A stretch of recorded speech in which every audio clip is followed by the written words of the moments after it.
ইসরায়েলের আরও এক নৃশংসতার জঘন্য কাণ্ড দেখল বিশ্ব। নিস্তব্ধ রাতেই খুন করা হলো আরো 5 জনকে, যাদের সবাই গণমাধ্যম কর্মী। গাজাবাসী দুর্দশার খবর বিশ্বের কাছে পৌঁছে দেয়াই ছিল তাদের কাজ। এটাই নাকি অন্যায় হয়েছে। গাজার আল শিফা হাসপাতালের বাইরে এক কোণে ছোট্ট একটি তাঁবু দাঁড়িয়ে আছে। সেখানে বসেছিল কিছু মানুষ, হাতে ক্যামেরা, চোখে ক্লান্তি, কিন্তু ভিতরে অদম্য সাহস। তারা সাংবাদিক। যুদ্ধের এই রক্তমাখা অধ্যায় পৃথিবীর সামনে তুলে ধরাই যাদের একমাত্র দায়িত্ব। তাদেরই একজন আনাস আল শরীফ, বয়স মাত্র 28। আল জাজিরা আরবির পরিচিত মুখ।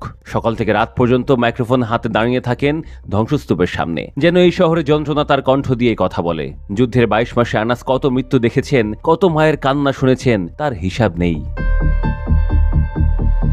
সেই রাতেও তিনি ফোনে শেষ বার্তা পাঠালেন। 2 ঘন্টা ধরে লাগাতার বোমাবর্ষণ চলছে, আকাশের রং শুধু আগুনের মতো লাল। তারপর এক মুহূর্তে সবকিছু শেষ হয়ে গেল। ইসরায়েলের ড্রোন থেকে নিক্ষিপ্ত ক্ষেপণাস্ত্র সরাসরি আঘাত করল সেই সাংবাদিকদের তাঁবুতে। বিস্ফোরণের সাথে সাথে ছিন্ন ভিন্ন হয়ে গেল আনাসের দেহ। একই সঙ্গে নিহত হলেন আরো 4 সহকর্মী, মোহাম্মদ কুরেইকে, ইব্রাহিম জাহের, মোহাম্মদ নুফাল এবং মুয়ামিন আলিওয়া। তাঁবুর চারপাশে শুধু ধুলা আর রক্তের মিশ্র গন্ধ। সেখানে ছিলেন আরেক সাংবাদিক, হানি মাহমুদ। মাত্র 1 ব্লক দূরে ছিলেন তিনি। বললেন, আমি 22 মাস ধরে গাজার বহু ভয়াবহ দৃশ্য দেখেছি, কিন্তু আনাসের মৃত্যু নিয়ে রিপোর্ট করা এটাই আমার জীবনের সবচেয়ে কঠিন কাজ। আমাদের হত্যা করা হচ্ছে কারণ আমরা গাজা দুর্ভিক্ষ, অনাহার, শিশুদের মৃত্যুর কথা পৃথিবীকে বলে দিচ্ছি। ইসরায়েলি সেনারা দাবি করেছে আনাস নাকি হামাসের সদস্য ছিলেন এবং রকেট হামলা পরিচালনা করতেন। তারা বলেছে তাদের কাছে প্রমাণ আছে, কিন্তু যারা আনাসকে চিনতেন তাদের কাছে শুধু এটা একটা নির্মম মিথ্যা।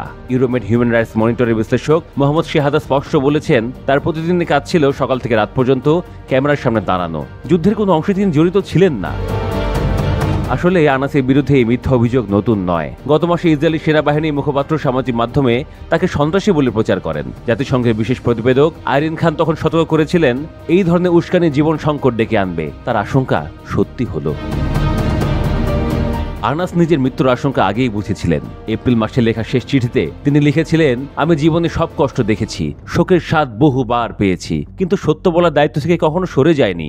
আল্লাহ দেখুক কারা আমাদের হত্যার অনুমতি দিল, কারা নীরব থাকলো, আর কারা আমাদের শ্বাসরোধ করলো।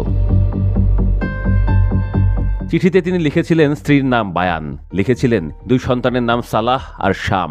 দুঃখ প্রকাশ করেছিলেন হয়তো তাদের আর বড় হতে দেখতে পারবেন না। এই হত্যাকাণ্ড কোনো বিচ্ছিন্ন ঘটনা নয়। অক্টোবর 2023 থেকে গাজায় সাংবাদিকদের বিরুদ্ধে ইসরায়েল সেনাদের হামলা চলছে নিরবচ্ছিন্নভাবে। এতদিনে 200-র বেশি সাংবাদিক নিহত হয়েছেন, অনেকে তাদের পরিবার সহ। আন্তর্জাতিক মানবাধিকার সংস্থাগুলো বলছে এটা এক পরিকল্পিত অভিযান, যাতে গাজার সত্যিকারের চিত্র বিশ্ববাসীর চোখে না পৌঁছায়। কিন্তু আনাস আল শরীফের মতো মানুষরা জানতেন সত্য লুকিয়ে রাখা যায় না। তার রক্তে সেই সত্য আরো স্পষ্ট হয়ে উঠেছে।